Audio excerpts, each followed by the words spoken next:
రోజు కొండే ఆడబిడ్డలందరికీ హామీ ఇస్తున్నాను. ఆగస్టు 15 నుంచి ఉచిత ప్రయాణ సౌకర్యం ఏర్పాటు చేస్తున్నా, ఫ్రీ బస్ ఉంటుందని చెప్పి కూడా మీకు హామీ ఇస్తున్నాను. ఎన్నో కష్టాలున్నాయి, ఇబ్బందులున్నాయి. అందుకే రాబోయే రోజుల్లో నేను చెప్పిన సూపర్ 6లో కార్యక్రమాన్ని ఒకటొకటే చేసుకుంటా వస్తున్నాం. నేను చాలాసార్లు మీకు ఒక విషయం చెప్పాను. నిన్ననే మేము కడపలో ఒక మీటింగ్ పెట్టాం, మహానాడు పెట్టాం.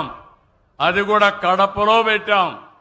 కడపలో పెడితే నా జీవితంలో ఎప్పుడూ రానటువంటి స్పందన చూశాను. మామూలు స్పందన కాదు. నాకే ఆశ్చర్యం వేసింది. అంటే దాన్ని చూసిన తర్వాత అనిపించింది, మంచి పని చేస్తే ఎప్పుడూ మీరు మాతోనే ఉంటారని అర్థమైపోయింది. అందుకే ఈరోజు మీ జీవితాల్లో పండుగ చేసే బాధ్యత మాది, ఈ ప్రభుత్వాన్ని నిలబెట్టుకునే బాధ్యత మీది. ఎప్పటికని మరొకసారి విజ్ఞప్తి చేస్తున్నా.